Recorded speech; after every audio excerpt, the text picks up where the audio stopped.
আসসালামু আলাইকুম রহমতুল্লাহি অবরাকাতুহু। প্রিয় দিনী ইমানদার মুসলিম ভাই এবং বোনেরা, ফজরের সুন্নত পড়ে আমলটা করেছিলাম। আজ আমার মনের আশা পূরণ হয়েছে।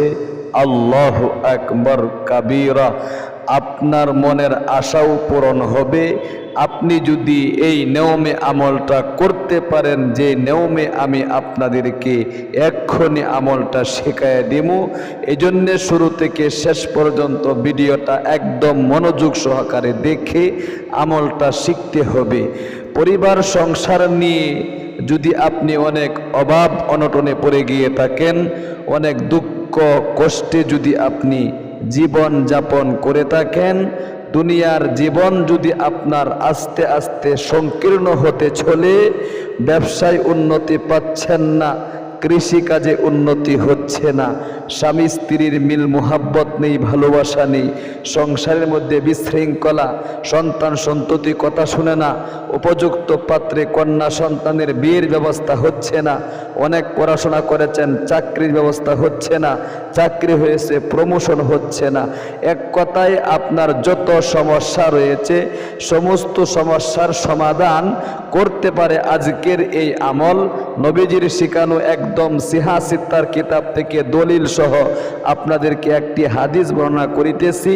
আবু দাউদ শরীফের মধ্যে এবং আরও সিহা সিত্তার কিতাবের মধ্যে বিশ্বনবী সাইয়্যিদুল মুরসালিন খাতামুন নবীনের একটি হাদিস উল্লেখ করা হয়েছে। হাদিসটা বলেই আমি আপনাদেরকে ইনশাআল্লাহ আমলটা অতি সহজে শিখায় দিচ্ছি।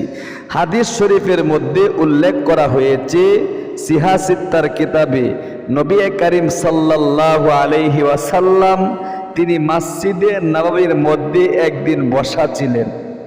উপস্থিত ওনার চতুর্পার্শ্বে অনেক সাহাবায়ে কেরাম ছিল। এই সমস্ত সাহাবায়ে কেরামদের মধ্যে উসমান গনি রাদিয়াল্লাহু তাআলা আনহু ছিলেন। বিশ্বনবীর একজন সাহাবী মসজিদে নববীর এক কোনায় বসে ছোট্ট একটি দোয়া পাঠ করে আমল করিতেছিল। এরপরে আল্লাহ তাআলার কাছে তার মনকে উজাড় করে দিয়ে কাগতি মিনতির সাথে বলতেছিল, ওগো আল্লাহ, অনেক ঋণগ্রস্ততার মধ্যে আছি, অনেক অভাব অনটনে আছি, অনেক দুঃখ কষ্টে আছি, অনেক হতাশায় পড়ে আছি, অনেক দিন ধরে ইনকাম করেও বরকত পাচ্ছি না, পরিবার সংসার নিয়ে শুধু যাই ঝামেলা আমার দিন দিন বেড়েই যাচ্ছে। সুতরাং তুমি যদি আমার এই সমস্ত বিপদ আপদ বালা মুসিবত দূরীভূত করে শান্তির ব্যবস্থা না করে দাও, তাহলে আমি কোথায় যাব? আল্লাহু আকবার। একটি দোয়া পাঠ করেছিলেন। এরকম ভাবে দোয়াটা পাঠ করে সে যখন কাগতি মিনতি করে সাইয়্যিদুল মুরসালিন খাতামুন নবীন মুহাম্মদে আরবি সাল্লাল্লাহু আলাইহি ওয়াসাল্লাম তিনি উপস্থিত সাহাবায়ে কেরামদেরকে তার কাগতি মিনতি দেখে বলতেছেন, ও আমার সাহাবায়ে কেরাম, খুব গভীরভাবে মনোযোগ দিয়ে শোনো। ওই যে আমার সাহাবী মসজিদে নববীর মধ্যে এক পাশে বসে যে দোয়াটা পাঠ করলো এবং মুনাজাত করতেছে, ওই দোয়াটাকে ইসমুল আজম বলা হয়। আল্লাহু আকবার কাবীরা। ইসমুল আজমের দোয়া সে পাঠ করে আমার আল্লাহ রাব্বুল আলামিনের নিকট দোয়া করিতেছে। আজকে সে যা কিছু চাইবে আমার আল্লাহ সাথে সাথে তাকে দিয়া দিবে, একটু সামান্য সময় দেরি করবে না। আল্লাহু আকবার, আল্লাহু আকবার। এরকম ভাবে নবীজি নিজে কিন্তু সাক্ষী দিয়েছেন এই দোয়াটার ব্যাপারে।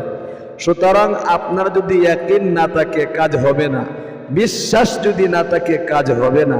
নবীজি টিকে আমল করেছেন, ফলাফল পেয়েছেন, সাহাবায়ে কেরাম টিকে আমল করেছেন, ফলাফলও পেয়েছেন। তাবিইনরা টিকে আমল করে ফলাফল পেয়েছে। তাবিঈন, মুতাকাদ্দিমিন, মুতাআখিরিন সকলে আমল করে ফলাফল টিকে পেয়েছে শুধু ইখলাস তাদের মধ্যে থাকার কারণে। আপনার আমার মধ্যে একনিষ্ঠতা নাই, ইখলাস নাই, খুলুসিয়াত নাই। ভিডিও একটু লম্বা হয়ে গেলে স্কিপ করে চলে যায়। অথচ ইসলামিক ভিডিওগুলো দেখে আমল না করলেও যতক্ষণ পর্যন্ত দেখা হয় ততক্ষণ পর্যন্ত আপনার আমার আমল নামার মধ্যে নেকি লেখা হয়। আল্লাহু আকবার। এটা কোনো বানোয়াট কথা নয়, আল্লাহর কথা শুনলেও লাভ। যতক্ষণ শুনবেন ততক্ষণ সব হতেই থাকবে। নবীজির কথা শুনলেও লাভ, যতক্ষণ শুনবেন ততক্ষণ নেকি হতেই থাকবে, হতেই থাকবে। আল্লাহু আকবার। এজন্য প্রিয় দিনী মহিলা, মা ও ভাই, খুব মনোযোগ দিয়া ইনশাআল্লাহ আমলটা হাতে পায়ে ধরে বলবো, ইনশাআল্লাহ করবেন। এক্ষুনি আমি ইনশাআল্লাহ দোয়াগুলো শেখায় দিচ্ছি।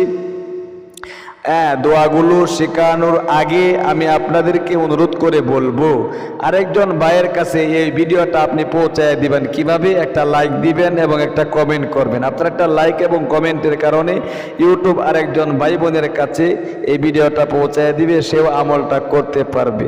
আপনি যদি আমল নাও করেন, আল্লাহু আকবার, যে সুযোগ করে দিলেন, সে যদি আমল করে এই ভিডিওটা দেখে, তাহলে তার এই আমলের একটা অংশ আপনার আমল নামার মধ্যেও আমার আল্লাহ রাব্বুল আলামিন দিয়া দিবে। একবার বলুন সুবহানাল্লাহ।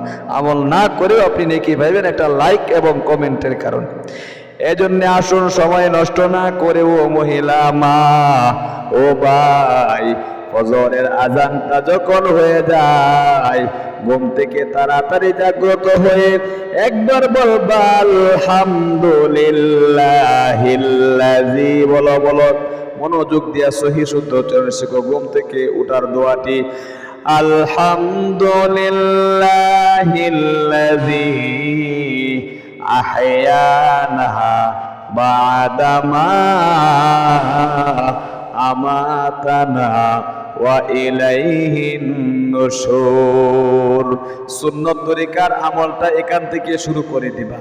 এরপরে তোমার হাজতকে সারার জন্য বাথরুমে প্রবেশ করবা, বাম পা দিয়ে দোয়া পড়বা, আল্লাহুম্মা ইন্নী আউযু বিকা মিনাল খুবুসি ওয়াল খাবাইস। বাথরুম করে এরপরে ওযু করে গো, যদি বাথরুমের মধ্যে তোমার ওযুখানা থাকে, অন্যথায় বের হওয়ার সময় আগে ডান পা এবং এই দোয়া গুফরানাকা আলহামদুলিল্লাহিল্লাযী আযহাবা আন্নিল আযা ওয়া আফানি, বাথরুম থেকে বের হয়ে এই দোয়া পাঠ করতে হয়। যদি বাথরুমের মধ্যে আপনার ওযুখানার ব্যবস্থা থাকে আলাদা দূরে দূরে, তাহলে অবশ্যই আপনি ওযুর শুরুতে একবার বলবেন বিসমিল্লাহির রহমানির রহিম। অনেক ভাই বেরাদররা মনোযোগ দিয়া নিয়ম কানুনগুলো শিখে না, যার কারণে আমল কবুল হয় না।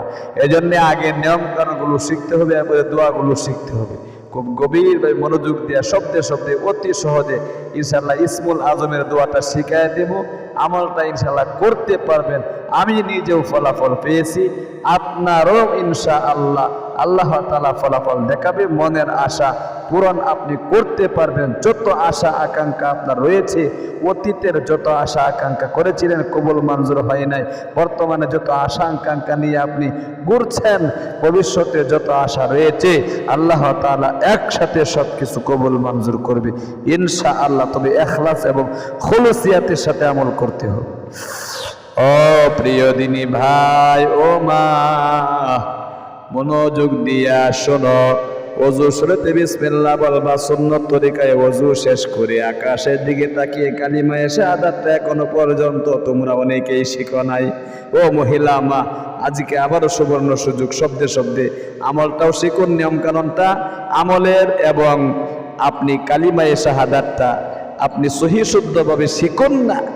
আহারে, একবার পাঠ করলে জান্নাতের 8টি দরজা আমার আল্লাহ রাব্বুল আলামিন খুলে দেয়, যে জান্নাতের দরজা দিয়ে আপনি নিজে প্রবেশ করতে পারবেন আপনার ইচ্ছা অনুযায়ী। এরকম ভাবে চেষ্টা করে শিখুন। আশহাদু আল্লা ইলাহা ইল্লাল্লাহু ওয়াহদাহু লা শারীকা লাহু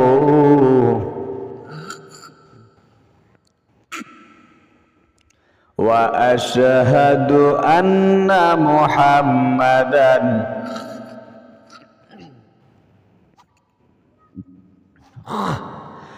عبده ورسوله।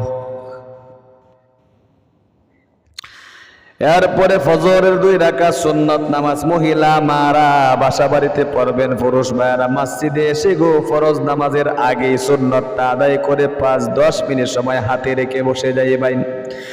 বসে বসে কিবলামুখী হয়ে গো 1 নম্বরে মনের মধ্যে যে জিনিসটা উদয় করবেন এটা হলো জীবনের যৌবনের গুনাহগুলোর জন্য ক্ষমা চাইবেন।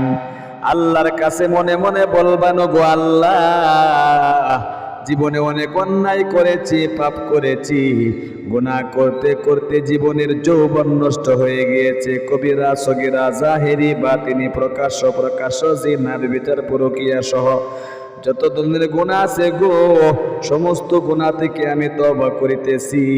আমার জীবনের যৌবনের গুনাহগুলো দয়ে মুছে সাফ করে নিষ্পাপ করে দাও। লজ্জিত হচ্ছি, আর কোনোদিন করব না, সুতরাং মাফ করে দাও। 1 নম্বর মনের আশা আকাঙ্ক্ষা। 2 নম্বরে বলবেন, আল্লাহ, মনের আশা পূরণ হচ্ছে না, অভাব অনটনে আছি, দুঃখ কষ্টে আছি, চাকরি ব্যবস্থা হচ্ছে না, ব্যবসায় উন্নতি হচ্ছে না, কৃষিকাজে উন্নতি হচ্ছে না, চাকরি ব্যবস্থা হচ্ছে না, চাকরি হয়েছে প্রমোশন হচ্ছে না। এরকম মনের যত জ্বালা যন্ত্রণা আপনার আশা আকাঙ্ক্ষা আছে, আপনি আল্লাহ তাআলার কাছে একটা একটা করে ব্যক্ত করবেন, মনে মনে বলে নামাজের দুরূদ শরীফটা আপনি একবার পাঠ করে নেবেন। এই ভিডিও থেকে যদি আপনি নামাজের দুরূদ শরীফটা আজকে শিখতে পারেন, আজীবন আপনি এই সহি শুদ্ধভাবে এই শেখার কারণে আপনি নামাজেও পাঠ করতে পারেন। আল্লাহু আকবার। সারা জীবন নামাজে পাঠ করতে পারবেন সহি শুদ্ধভাবে। আজকের এই ভিডিও থেকে আপনি যদি একটু কষ্ট করে শিখে নিতে পারেন। নামাজের দুরূদ শরীফ বুখারী শরীফের মধ্যে উল্লেখ করা হয়েছে, এটা শ্রেষ্ঠ দুরূদ। একবার পাঠ করবেন এই দুরূদ শরীফটা, এরকম ভাবে পাঠ করো মনোযোগ দিয়া। আল্লাহুম্মা সাল্লি আলা, আমি শব্দে শব্দে শিখিয়ে দিচ্ছি, একটু কষ্ট করে মুখে বলতে হবে। আল্লাহুম্মা সাল্লি আলা মুহাম্মাদিউ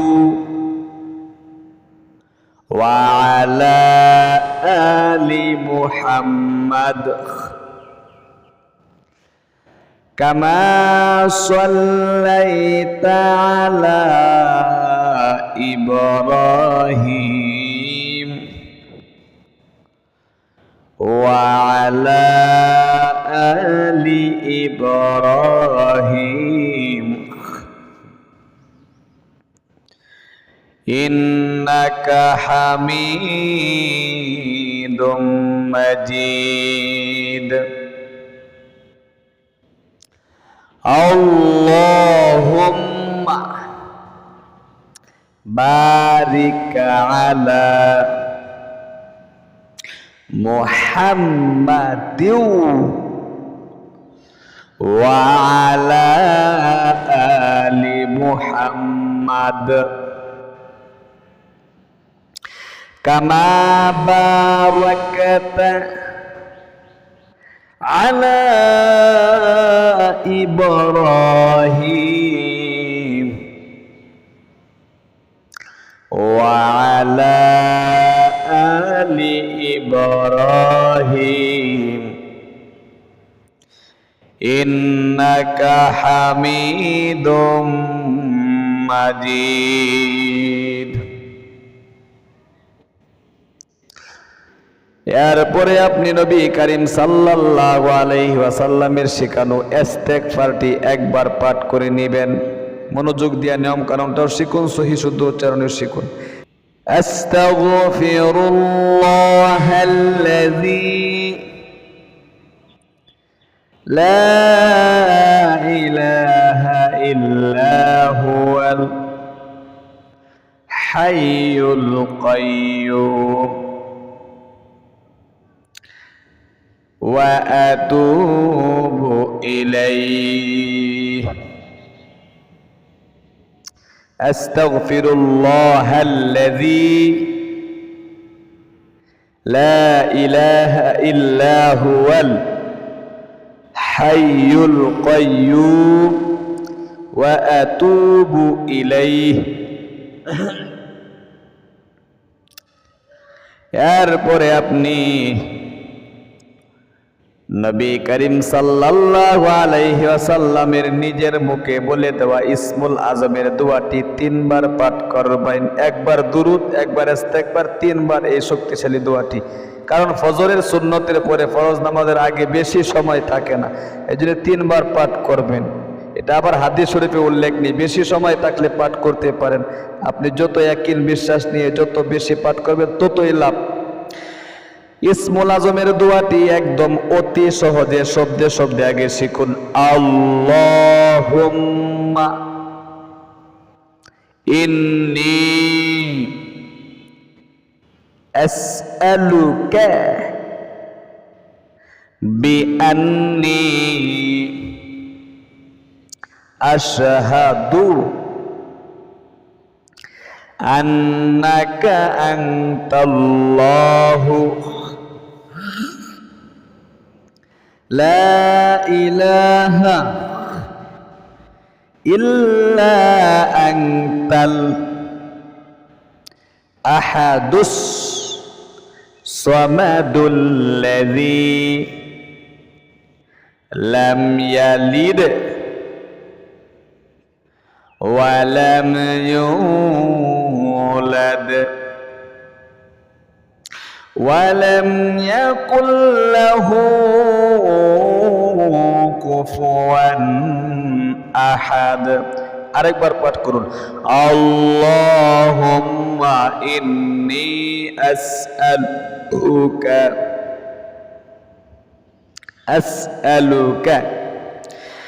বিআন্নী আশহাদু আন্নাকা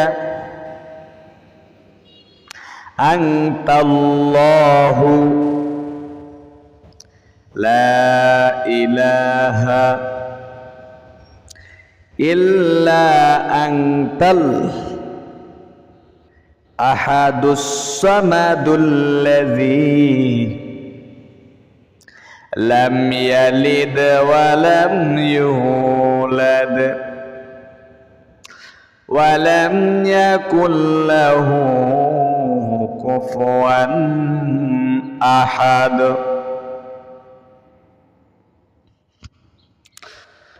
এরপরে আপনি সংক্ষিপ্ত মুনাজাত করবেন। মুনাজাতে মনের যত নেক মাকসাদগুলো আছে, যত মনের বাসনাগুলো আছে এরকম ব্যক্ত করবেন। আলহামদুলিল্লাহি রাব্বিল আলামিন ওয়াসসালাতু ওয়াসসালামু আলা আশরাফিল আমবিয়াই ওয়াল মুরসালিন ওয়া আলা আলিহি ওয়া আসহাবিহি আজমাইন। আল্লাহ তুমি দেখো নজর করে গো, আমি তোমার গুনাহগার বান্দা। জীবনে অনেক অন্যায় করেছি, পাপ করেছি। গুনাহ করতে করতে জীবনের যৌবন নষ্ট হয়ে গিয়েছে। গুনার দিকে তাকালে জাহান্নাম ছাড়া আর কিছু দেখি না। গুনার দিকে না তাকাইয়া গো, তোমার রহমতের দিকে তাকাইয়া তুমি আমার জীবনের যৌবনের গুনাহগুলো দয়ে মুছে সাফ করে নিষ্পাপ করে দাও। আল্লাহ মনের আশা পূরণ করার জন্য তোমার নবীজির শেখানো ইসমুল আজমের একটি দোয়া 3 বার পাঠ করে, তোমার বিশ্ব নবীর উপর দুরূদ পাঠ করে, ইস্তেগফার পাঠ করে গো ভিক্ষুকের মতো হাত বাড়াইলাম। অভাব অনটন দূরীভূত করে দাও, দুঃখ কষ্ট দূরীভূত করে দাও। ইনকামের মধ্যে বরকত পাচ্ছি না, দিন দিন গরিব হয়ে যাচ্ছি, ফকির হয়ে যাচ্ছি, দরিদ্রতা গ্রাস করে নিচ্ছে। অভাব অনটন দুঃখ কষ্ট পেরেশানি সব কিছু তুমি দূরীভূত করে দাও। আল্লাহ তুমি ছাড়া তো আমার আর কেউ নাই, কার কাছে যাবো, কার কাছে বলবো। এরকম ভাবে একটা একটা করে মনের যত নেক মাকসাদ গুলো আপনার আছে ইনশাআল্লাহ বলবেন। আল্লাহ তাআলার কাছে বললেই লাভ। আল্লাহ তাআলার কাছে আপনি যত বলবেন ততই লাভ। প্রিয় দিনী ভাই এবং বোন, সর্বশেষে বলবেন, আল্লাহ যেদিন এই দুনিয়ার থেকে অন্ধকার কবরে চলে যাব, সেই দিন তুমি আমাদের মুখে জারি করে দিও লা ইলাহা ইল্লাল্লাহু মুহাম্মাদুর রাসূলুল্লাহ সাল্লাল্লাহু আলাইহি ওয়াসাল্লাম। অনেকের মা বাবা অন্ধকার কবরে চলে গিয়েছে, মা বাবার জন্য আপনি দোয়ার মাধ্যমে বলবেন ইনশাআল্লাহ কবরের শান্তির জন্য। আরেকটা আবদার আপনাদের কাছে বলতেছি, আমাদের একটা মসজিদের নির্মাণ কাজ চলছে। আপনার যদি সামর্থ্য থাকে, প্রবাসী ভাই হয়ে থাকেন অথবা দেশেই থাকেন, এই যে ভিডিও ফুটেজটা দেখুন, বিকাশ নাম্বার দেওয়া আছে।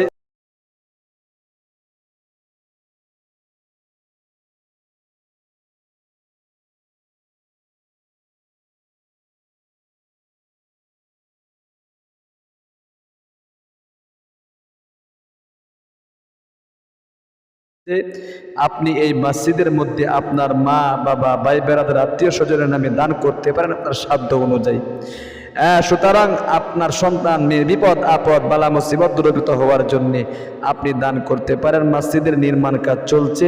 আল্লাহ তাআলা আপনাদেরকে বেশি বেশি করে দান করার তৌফিক দান করুক। বিশ্বনবী বলেছেন, তিনটা জিনিস মানুষের মৃত্যুর পরেও জারি থাকে, মানুষ মারা গেলে সব কিছু বন্ধ হয়ে যায়। একটা হলো সদগায়ে জারিয়া, মসজিদে টাকা পয়সা দান করা, মসজিদ নির্মাণ করে দেওয়া, সাহায্য সহযোগিতা করা।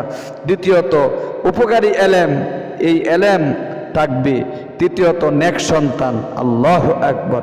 এগুলো সদগায়ে জারিয়া হিসাবে আপনি কিয়ামত পর্যন্ত পাইবেন। তাহলে ভালো থাকুন, সুস্থ থাকুন, আমাদের ইসলামিক চ্যানেলে যুক্ত থাকুন। আমরা আপনাদের সুস্বাস্থ্য কামনা করে এখানে বিদায় নিচ্ছি। আসসালামু আলাইকুম ওয়া রাহমাতুল্লাহি ওয়া বারাকাতুহু।